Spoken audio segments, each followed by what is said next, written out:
So I'm sure we all heard the infamous statistic that one of the leading causes of divorce is finances. The couple on this episode was $90,000 in debt, but they made a decision that ultimately made them millionaires. The average net worth for Black people in today's time is right around $16-something thousand.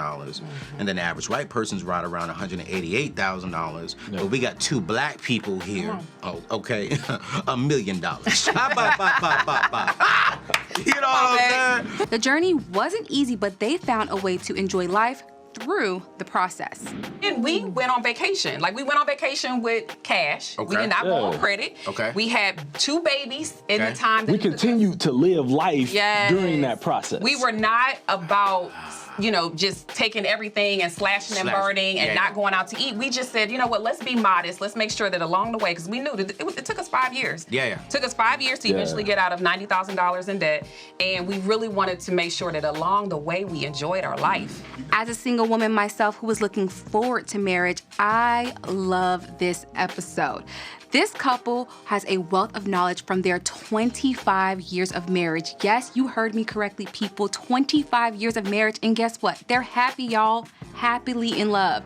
You'll definitely want to tune into their podcast, For Better or Worth. Their decision to buckle down and pay off their debt in under 5 years has not only improved the quality of their life, but also the quality of their marriage.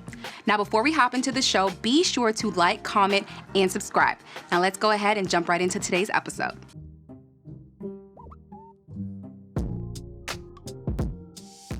All right, so Chris, Ericka, I'm gonna answer this first question because as a young man, right, who is single and I desire to be married one day, y'all been married for 25 years. It will be. It'll be 25 years in August. In August.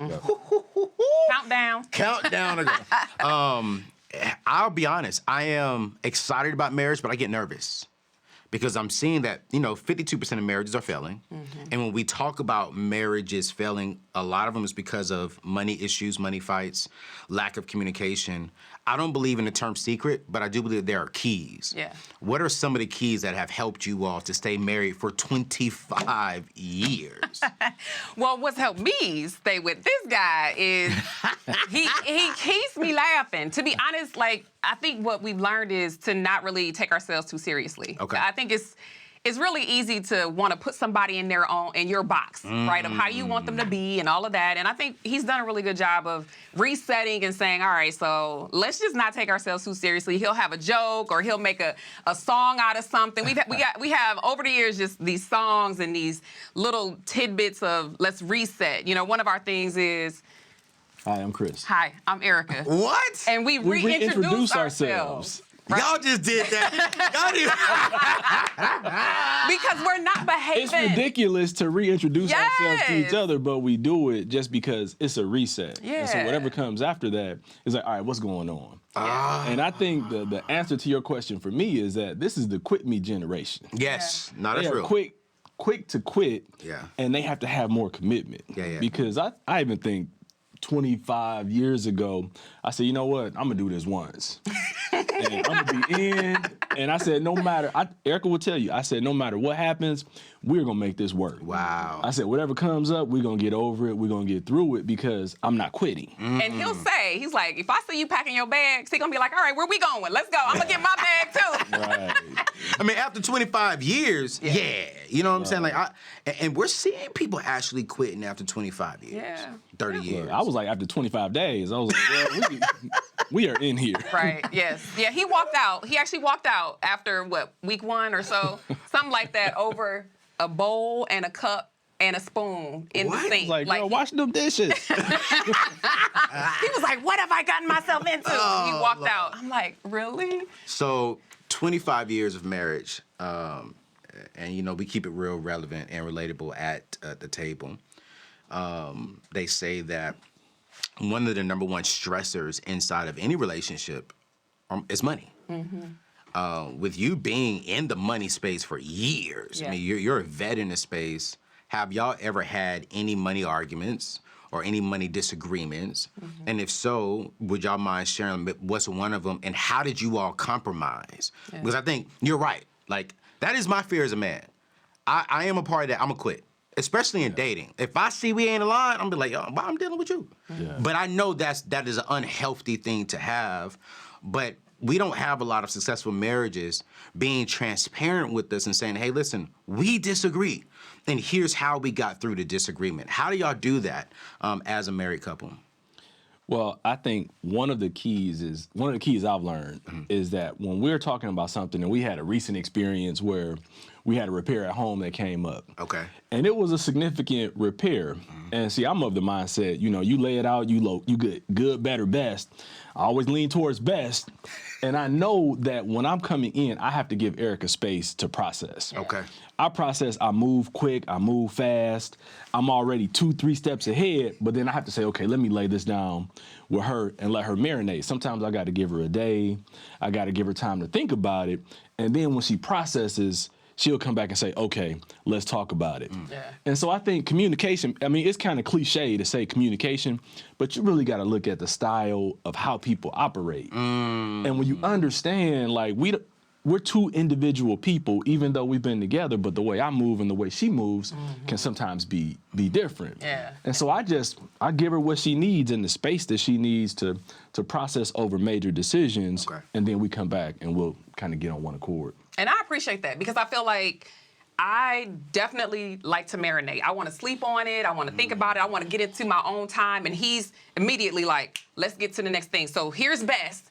Here's what we're going to do. And I'm like, hold on, brother. Like, can a sister get a little time? She's like, what about good and better? Right. Can you tell me what they are? And I think there's a plus and minus to all of that. I think if we do that little dance where he understands what it is that I need in terms of communication, and then I also understand, I know he wants the best for us versus, dude, you just left me back here, right? Like, and so we just have to really take a little bit more time to understand what's going to work for the both of us when we're trying to make decisions. And if we're the same people, one of us is unnecessary. So we have to really think about we're trying to do the best thing for each other, for the household, Exactly. for family.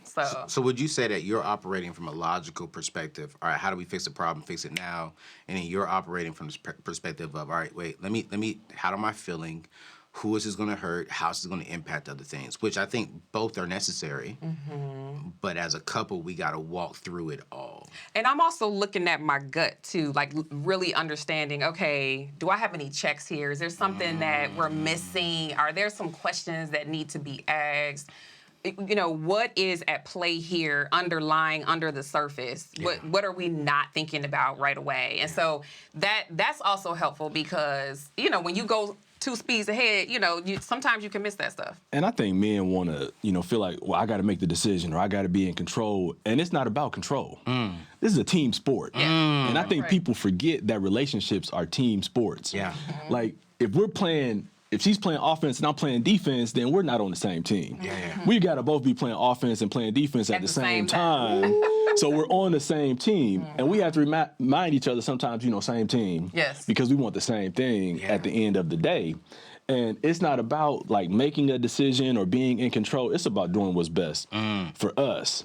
And, at this point in our lives, we have emergency funds. We've got money saved up. So if something comes up, I'm like, if it's not going to change the course of life, then let's do it. Let's spend the money because I can make more money. I can replenish the savings and things like that. So it's like, what's best for caring for my family in this moment? Yeah, and the difference for me is I'm like, sure, we had the money, but I don't like to spend it. I just don't want to part. I'm like, no. Can we? She's like, keep the coffers closed. Hey, fam, quick question, and we'll get right back to the show. Are you tired of worrying about your money? Are you tired of hidden fees and long waiting times for your paycheck? Look no further. You see, with my friends at Chime, the #1 most loved online banking app, you can say goodbye to all of that and say hello to stress-free finances. With Chime, you get paid up to 2 days early. That means no more waiting around for your paycheck, no more worrying about unexpected fees like some of these other banks, and no more credit checks or large security deposits. Chime is all about providing you with the financial freedom we all deserve. Don't take my word for it. I want you to try Chime out today and see for yourself why it's so loved by many of our friends. Visit anthonyoneal.com/Chime or click the link in today's show notes to get started and take control of your finances. speaking of your finances, let's get back to today's show that's helping you. Peace out. When it comes to, let's go back to y'all single life. Like when you were single, think about when you were single, but talk to me and other singles. I'll say about 58% of the people watching us right now are single. To have a successful marriage, and watch this, not just marriage, but to have a successful financial marriage, what is one advice you would give that single person to start doing now to maximize their single season to prepare them for when they find a partner? Yeah, that's good. Honestly, the biggest thing is figure out if you're in debt, how to get out. Because when you bring in baggage, it just makes everything heavier, honestly. So if there's debt involved, figure out how to get free of that. Be on a game plan. You don't have to be married by the time you have it all done. You know what I mean? But just be on the path to getting rid of your debt. Yeah. Understand how money works, how it flows in and out of your hands. And that could be a budget, but it also could be understanding your income and just knowing what your limitations are in terms of what you will put up with and what you won't in a relationship where money is concerned. And I think that, no matter what, one of the things that we really aligned on right away was we wanted to change our family tree. Both of us had a bunch of debt. We had a bunch of debt.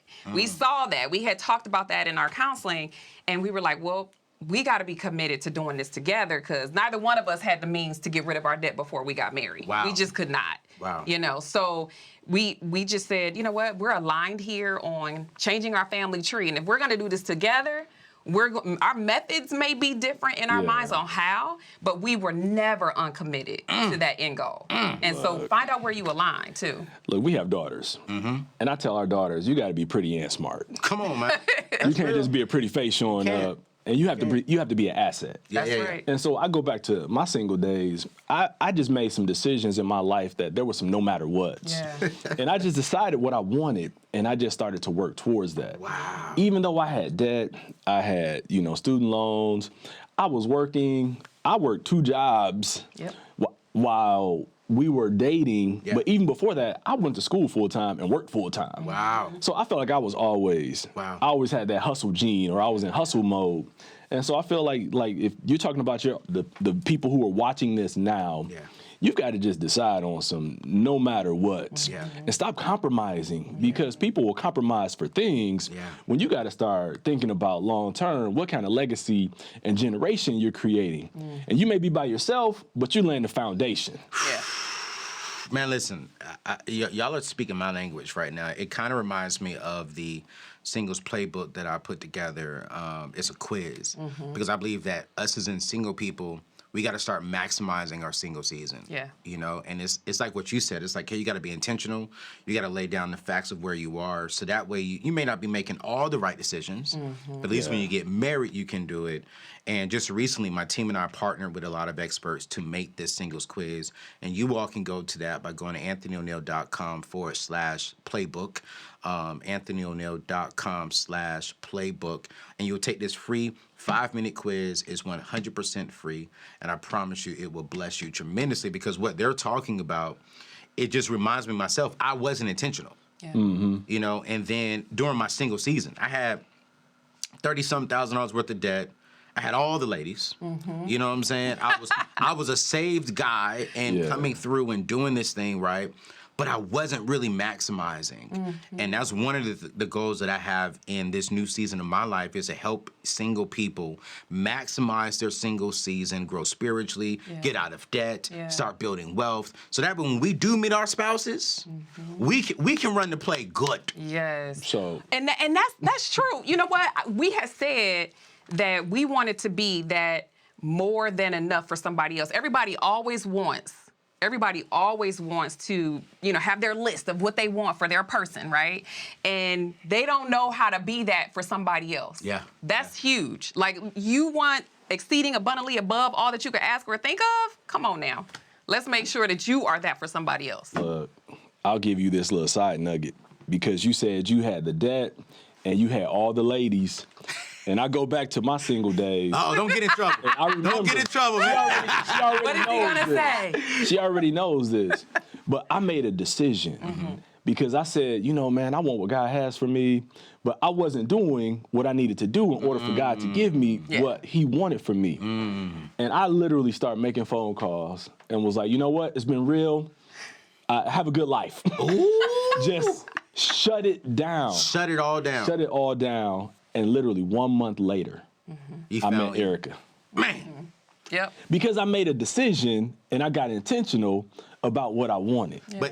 But that's what I love, man. Oh, listen. Let me put this plug in there. Michelle already told us that they have a show coming out for Better and Worth. And I love what they're talking about already, because this man said, I had to do this up front. I had to get right first inside. And then when he got right first on the inside, God sent him something to add to him, boy. I'm just, I said, God, give me that thing, boy. God, hey, man, maybe I need to make some phone calls. Maybe. So if you watching this and you get a phone call from me, just know it started right here. Don't blame us. I'm gonna blame y'all. God was using Chris and Ericka because I want my wife, and I need to make some phone calls. But you know what though? It's so funny because it's that's why I did the singles playbook, and I even have a course out there called the Singles Blueprint, because it's like, man, I realized, and it's not even just in the relationship space, right? When I really started maximizing my single season, I started noticing that my money was getting better. I started noticing I was making wiser decisions. I started noticing my relationships were getting more fruitful. Still imperfect, still learning, still growing, still evolving, but I put things into place to really lay down this foundation so when I do have my wife, I could do it. I want to go back to the very beginning of you all, because as of today, you all have built a net worth of over $1 million. And a net worth is simply, you guys who are watching and listening, a net worth simply means they may not be making $1 million a year, but their assets added up together, if they stop working today, is worth over $1 million. Which the average net worth for black people in today's time is right around $16-something thousand. And then the average white person's right around $188,000. Yep. But we got two black people here. Oh, okay. $1 million. You know what I'm saying? That's 25 years of trusting God, working through differences and saying, you know what, we are aligned. I want to go back to the very beginning, because you said something that was so good, that when y'all first met, y'all both had debt. How much debt did you all start with in the beginning, and what were some of the things that you all put into place? I want to get like some practical things of what people in a couple space, in a relationship space, how can they go from being in debt, paying off the debt, right, and building wealth, and watch this, and still love each other throughout the process. Because we're seeing, the numbers are showing us, half of the married couples can't do that and stay together. How did y'all do it? So where did y'all start? How much debt did y'all have? Well, we were in premarital counsel when we found out what our debt was. Yes. So we actually in premarital counseling, we actually exchanged credit reports. That was the first time? That was the first time. Yes, we had been dating about 1.5 years, and we knew that we were going somewhere, obviously, because we had decided to go to counseling first. Okay. And I hadn't proposed yet, but we knew that we were going in this direction. So we said, let's take the next logical step.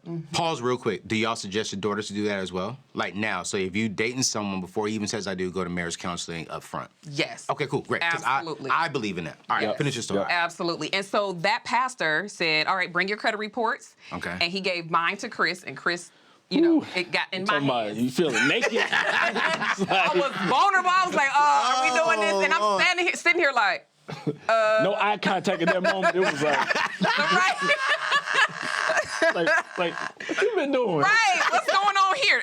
Is this what I think it is? But surprisingly, we exchanged them. But they looked almost the exact same. Are you serious? So we had student loans. Both of us had student loans. Both of us had a car payment. We had credit cards, and it added up.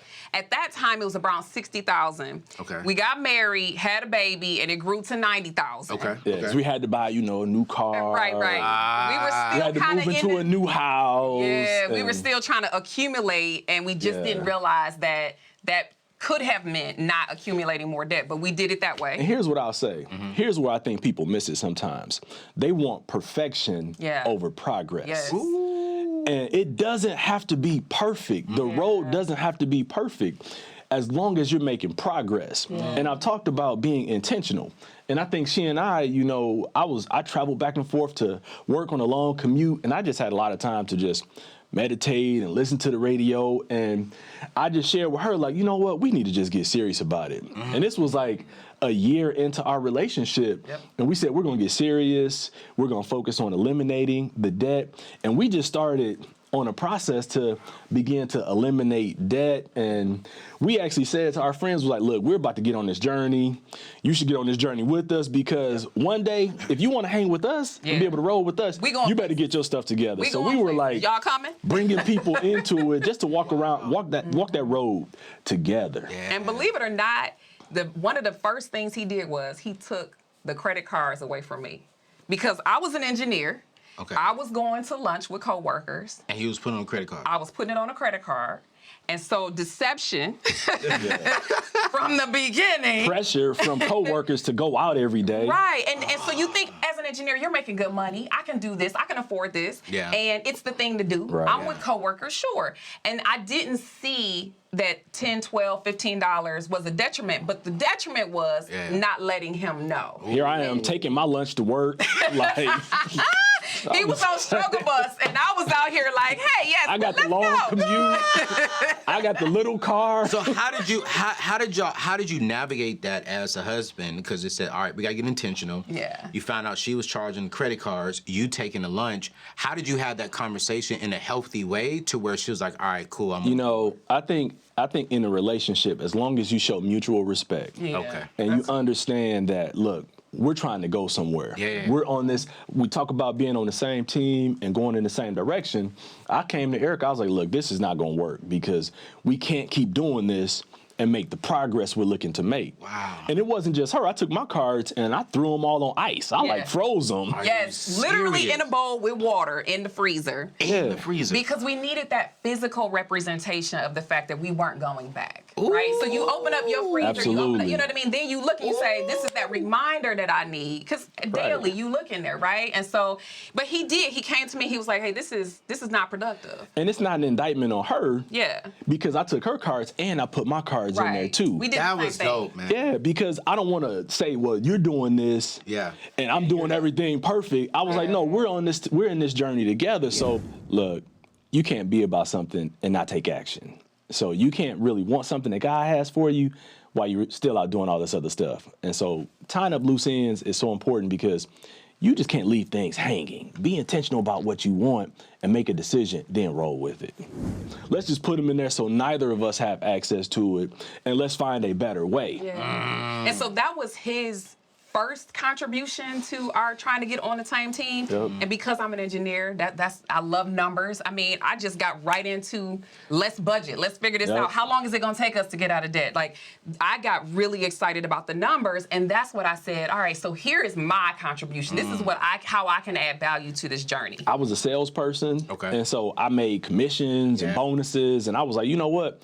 We're not going to do anything lavish or extravagant. We're going to take these bonuses, we're going to put them towards debt. Yeah. You know, she was working as an engineer. We got stock. We're like, we're not going to do something lavish with that. We're going to sell the stock, and we're going to put it towards debt. And it's just using what you have. Yeah. And that's why I talk about making progress, is because people think you've got to make all this money and you've got to be able to do all these things to reach a level. Slow and steady wins the race. Yes, and then we went on vacation. Like, we went on vacation with cash. We did not go on credit. We had 2 babies in the time that We continued to live life during that process. We were not about, just taking everything and slashing and burning and not going out to eat. We just said, you know what, let's be modest. Let's make sure that along the way, because we knew that it took us 5 years. It took us 5 years to eventually get out of $90,000 in debt. And we really wanted to make sure that along the way we enjoyed our life. Like, we just didn't want to feel like, okay, at some distant future, then we can actually go out to eat, or then we can take our kids on a vacation. We said, how can we do both so that I can still like him, right? Like, that was important to us. And what's important is, once we got out of debt, it opened other options up. Like what? Because Ericka was an engineer, but she wasn't really loving that. Yeah. And so when we got out of debt, She left her engineering job, and that's when she went and started, full-time coaching and doing her business. Yeah, and we were at a point, I was at a point in my corporate career where I was making money to sustain our household. Yeah. So I was like, look, you got options now. Right. And I think that's what people have to realize is what options are you trying to present for yourself? What are you trying to create for the future? And I think that was a motivator for her also to stay on target, to stay on track with the plan, because then it opened up options where she could pursue different things, where she could spend time with our kids. We could have flexibilities that previously we didn't have the luxury to be able to do. And that's what getting out of debt should do. It should give you options, right? Most people think that getting out of debt means that you have to deprive yourself or say no to everything, never step foot into somewhere to eat, dining out. And I think honestly that you can have rice and beans sometimes, but not all the time. I love them, but I'm not having that every single day. And it was really important for us to make sure that along the way, getting out of debt, that we had fun, that we were able to enjoy the journey, that we were able to connect together. And sometimes that meant travel. We did it with cash, but you can do that too. Just bring some balance to the whole thing, because honestly, getting out of debt is a process. And during that process, you should be able to enjoy yourself. There was a day, I remember it specifically like it was yesterday. Honestly, it was about 18 years ago.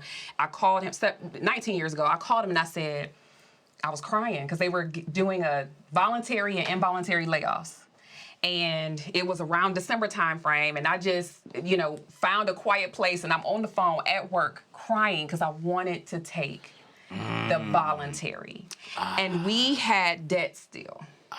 And I didn't hate my job, but the life of not being with my two kids or the flexibility like he was speaking of, or, just knowing that I had the grind of having to pay, $2,000 on the rest of this student loan debt in order for us to be done, like that pressure and stress. I mean, I was at work distressed because I wanted to have that option to leave, and I didn't have the option to leave. How did you calm her down in that time? I think in that moment, I just reminded her the bigger picture. And, when you're in a situation, that's not the time if she's crying, that's not the time for me to start crying. That's the time for me to show up. Because, and in relationships, that's really, you need someone to be the balance. And in that moment, I had to say, look, this may not be the right time. We're close to our goal. And just know that we will have that option available to us. Let's stay the course. And so just giving her that leadership and that guidance and that reaffirmation at that point, that letting her know you will have that option. And it was only 10 months later that I left. 10 months later? 10 months she later, was like, deuces. Time to go. It's so funny. I'm not married, but because I'm like you in the financial coaching space, a lot of people in relationships will come to me for financial advice, right? And so I'm very careful on giving relationship advice because I ain't married. So God's still working with me on that. But I can give financial advice, and I found sometimes it's not really about the money. It's about what I'm hearing from you all. You all say it's the bigger vision. I mean, it's the bigger goal. My thing is, I think it has to start with a foundation and what's the vision for our family? Right. Where are we going? And we have a vision with our company here. And we have, 5 full-time employees. And I tell our team this, what is the vision for what we're doing? The vision will say yes or no. It's not me saying yes or no. Let the vision speak. Let the vision speak for you. And I tell that to couples when they come to me. I was like, okay, what's the ultimate vision? What do you mean, what's the ultimate vision? Okay, where are y'all trying to go the next 5, 10, 15 years? And I found they never took the time to sit down and write the vision. And I'm like, well, that's why y'all are having so many arguments on this side. I can't speak to the relationship side. But maybe that is a problem even on the relationship side, because if the vision is, prime example, a couple, she wanted a new home, right? Because they are renting a home. And so the guy was like, well, hey, we just can't afford it. And she was upset. She's like, well, we got the money, we got this. But they were trying to pay off debt. She's like, well, we're having another kid. And our kids have to share this, and that. And so they was going back and forth. I said, okay, cool, this is an easy fix. What's the vision? And it's like, well, what do you mean? It's like, okay, this is what y'all need to do. Sit down. And leave the kids with the grandparents. husband, take your wife to her favorite restaurant. Yep. Y'all cut off the phones, y'all get a pen and paper out, and you write the vision down for your life.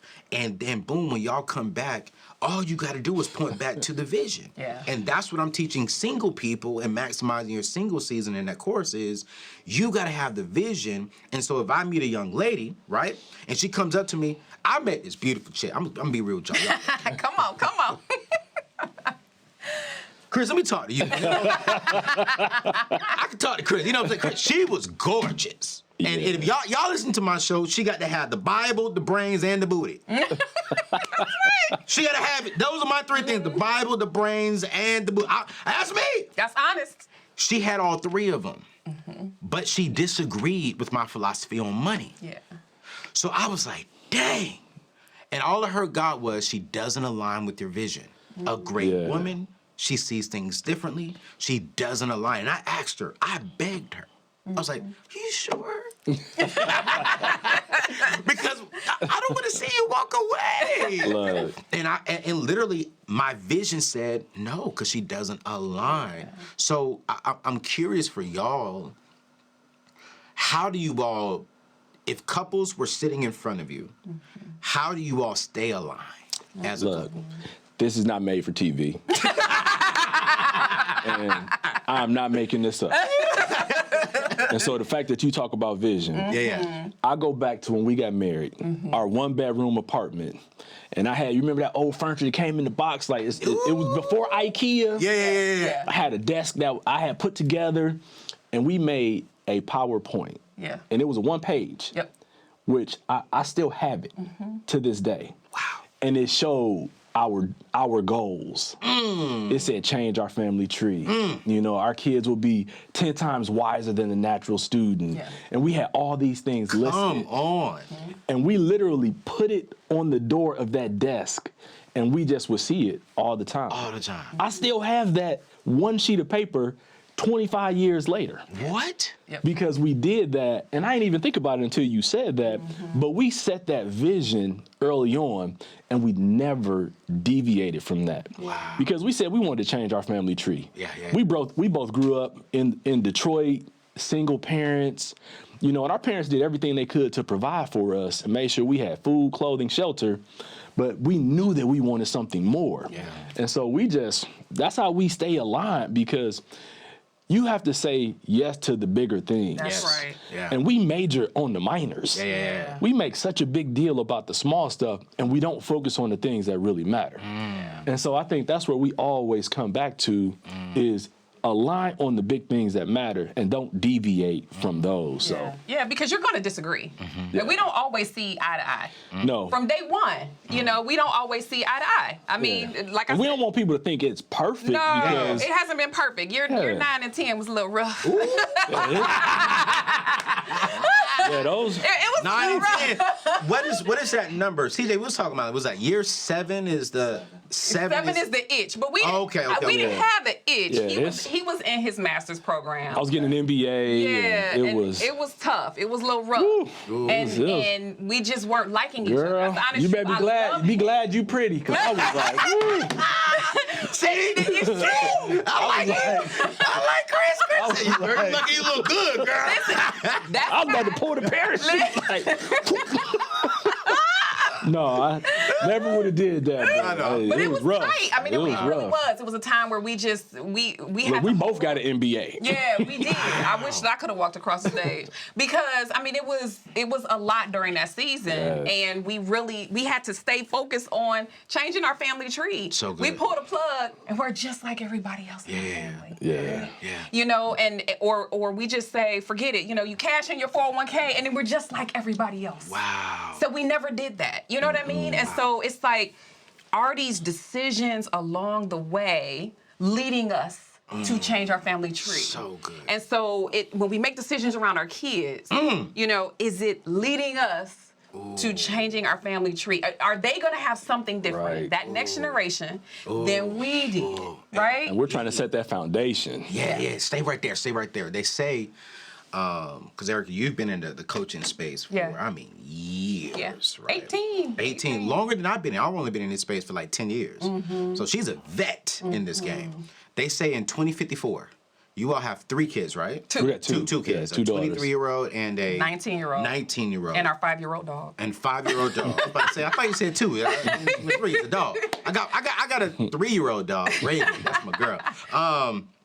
You know, but they say by 2054, your girls will be in their 40s, right?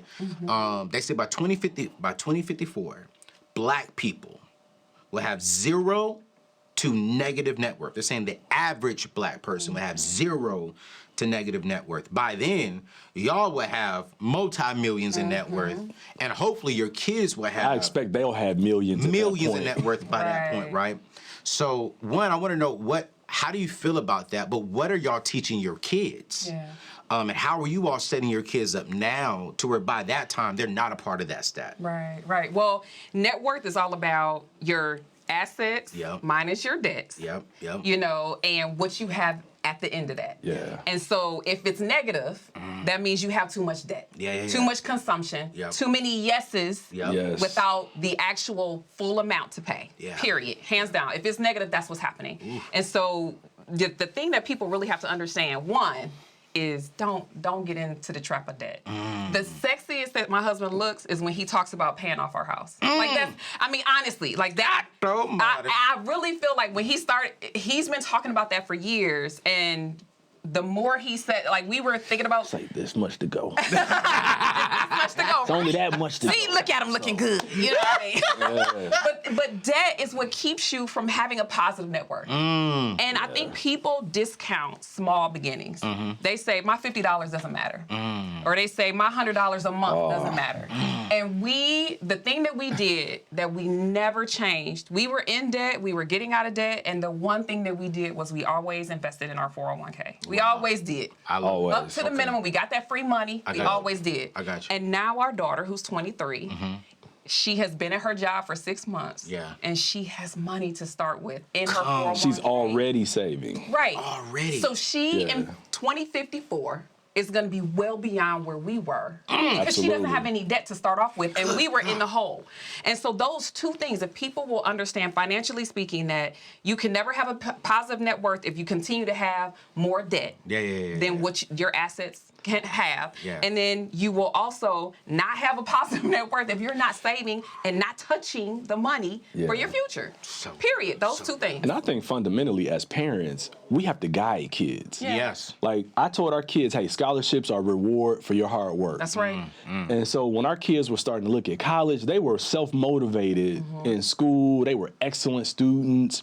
And when it was college time, it was like, okay, you can go to a lot of places, you can apply, but we're going where the money at. Yep. Because, you know, one of our daughters wanted to go to a school, it was $70,000 a year. I was like, not on my watch. And this is where we were disagreeing for a hot second, because I'm like, am I willing to put myself out there like that because I wanted my baby to have what she wanted. Right, and I was like, no, that's not wisdom. Yes. I might as well buy our house today. Yes. And that's true, because that's what it would have been. It would have been $300,000. it would have been the cost of a house. Yeah, and is that For what wisdom? degree was she going for? Undergrad bachelor's degree. It's like not even it's not a specialized degree. She's going to business school. Okay. Out-of-state tuition. Out-of-state tuition. Right. So what we ended up with, she stayed in state, got a full ride to school, and she gets money back every semester. Every semester. Yep. Yeah, so it's like, and once she saw that, she was like, wait a minute. Yeah. And then when she started getting those checks back, she was like, I like the way this feels. God honored our whole idea of changing our family tree because we started thinking, hold on a second, is this wisdom? Is this in alignment? Because is this gonna set us back? And them back? Yeah. Are we gonna do that? And so when we shifted our mindset and we looked at another school that she was not interested in. She wasn't. She was not interested in this school, but we looked at it, went on a tour, God opened all the doors. She hadn't even applied for the scholarship by the deadline. They opened it back up But God. For her. Because he first of all, she had the goods.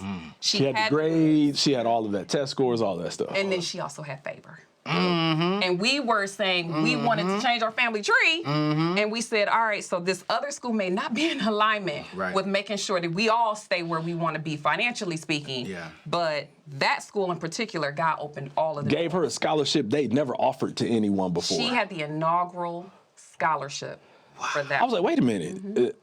They haven't, you the first? Yeah. Right. And so God just honored that. And But I think God honors stewardship. That's right. If God can trust you with the minimum, if you take the first step of faith and say, you know what, I'm gonna turn down this school that will probably be popular, will probably like, oh, I can brag about it. And God is saying, you know what, and He sees us being good steward over the resources that we'd have. He's like, hey, listen, I'm gonna bless you more than what man would have honored you for. And that is why we tied from day one too. that's right. From day one. Never deviated from Never it. deviated from the tithe. So we gave God. Whether we had a little or a lot, never deviated from all it. through our debt journey and beyond.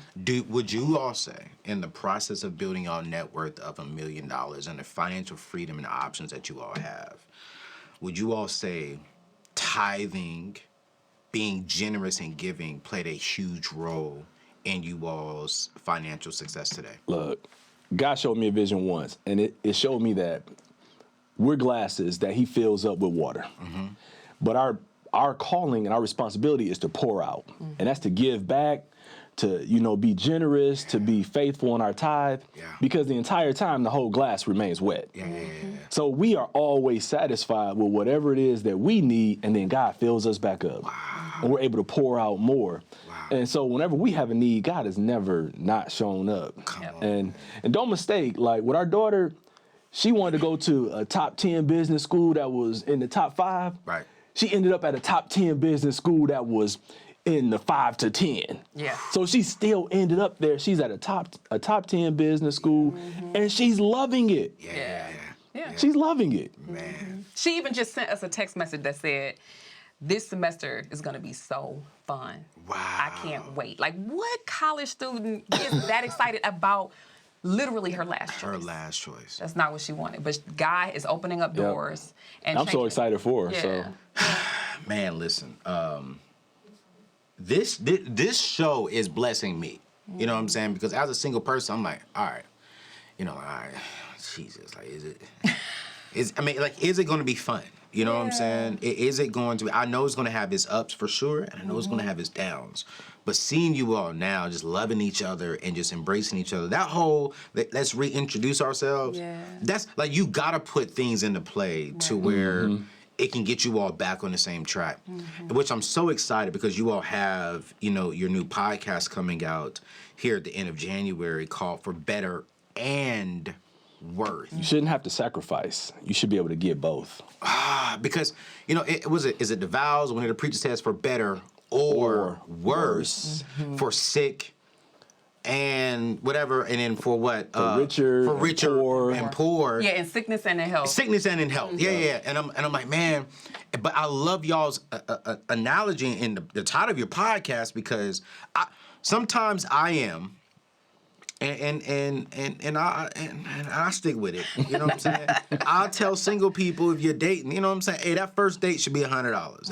And ladies think that Anthony doesn't want the man to spend a lot of money on me. And oftentimes I get this question asked, well, Anthony, can I be Target and Gucci? Yeah. You know what I'm saying? Can I be Honda and Bentley? Can I desire nice things without feeling bad that I desire nice things? Right. And then y'all are saying for better and worth, AKA for better and net worth. That's right.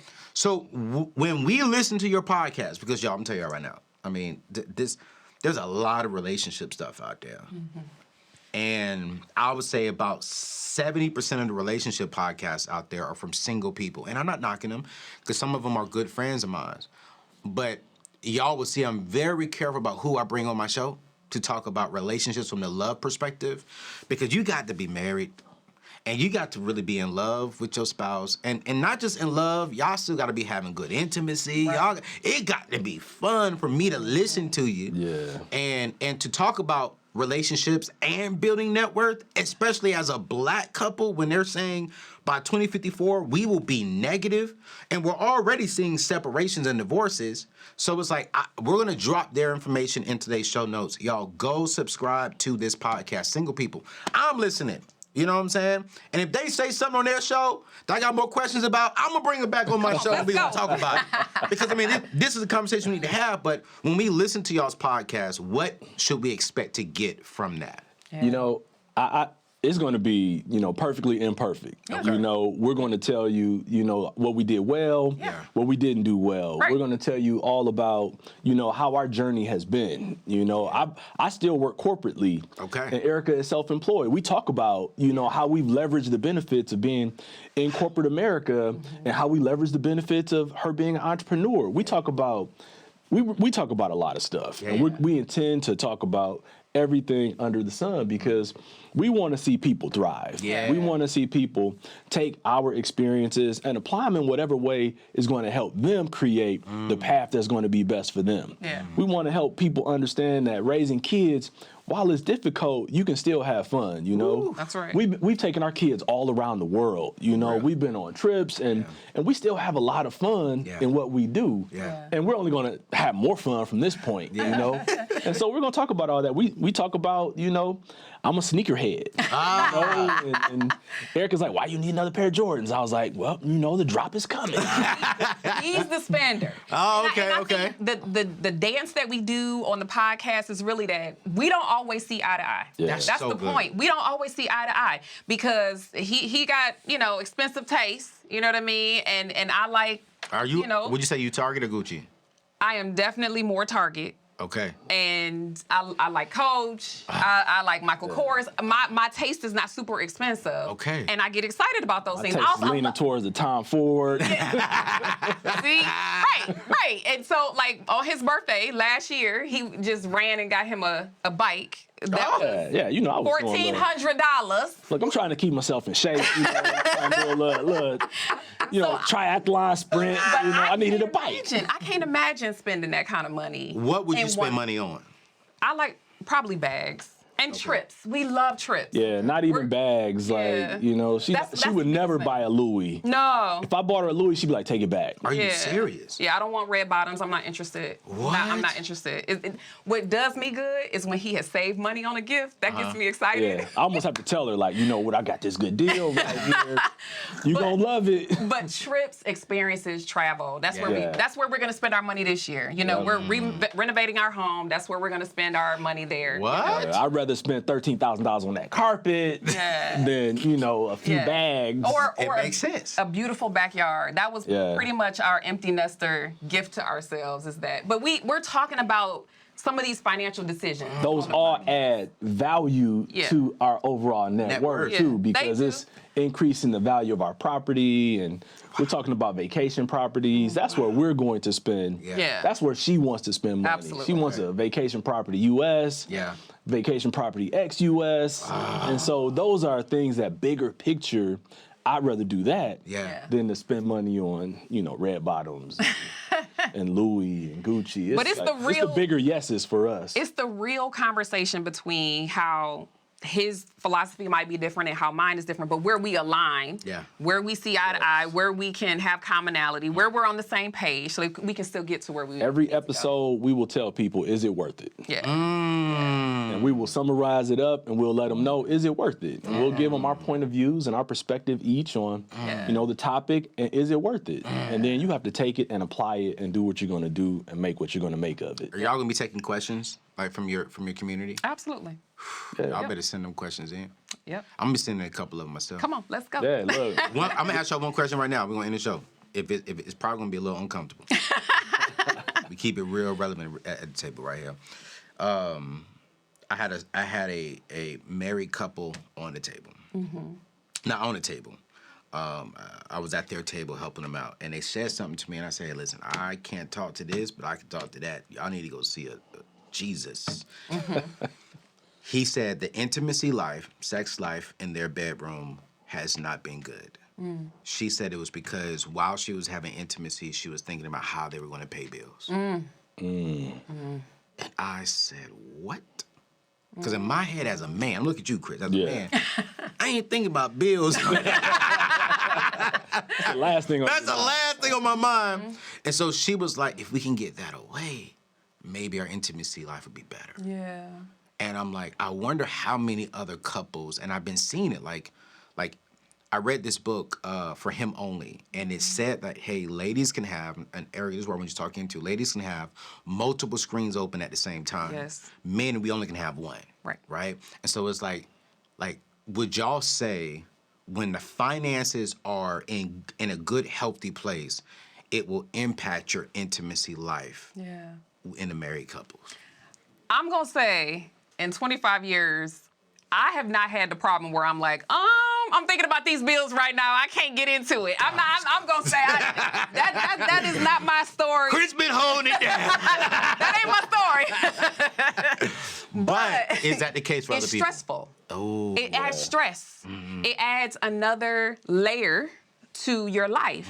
It's something, it's a box to check. It's a thing to do. It's something you forgot. Yeah. And then in the middle of the night, there it is, right? So Yeah. there's, if it's on your mind, then it makes sense that it could be something that comes in there. Especially women we tend to have our security gland around money, right? If we feel like things are well there, then most of the world is well, honestly. Yeah. Because if we know we can handle our bills and take care of our kids and all of that, it really adds to the fact that, hey, I can do another day. Yeah. But the security gland, if it isn't healthy, right, that's going to affect other things. That's why women lash out or get stressed out or what have you. And so I can understand why that would be. I think what she says is that when you remove that stress, Yeah. and you provide a level of security, Right.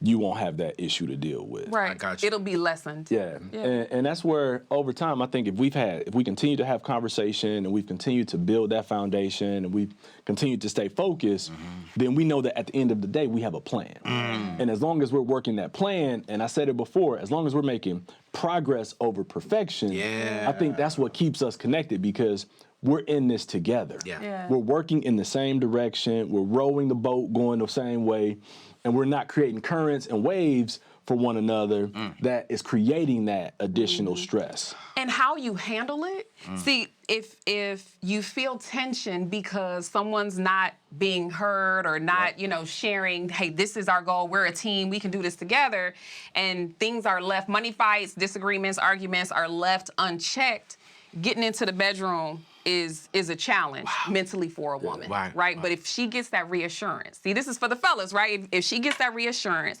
babe, we can handle this, we're gonna figure it out. I'm gonna make sure that I make time for that tomorrow. We need to get some rest, or we gotta take care of our kids, or let's go on date night and let's set the mood to make sure that we're handling that. We have those money meetings. Yeah, right? You gotta be intentional. And we will have it, and she will.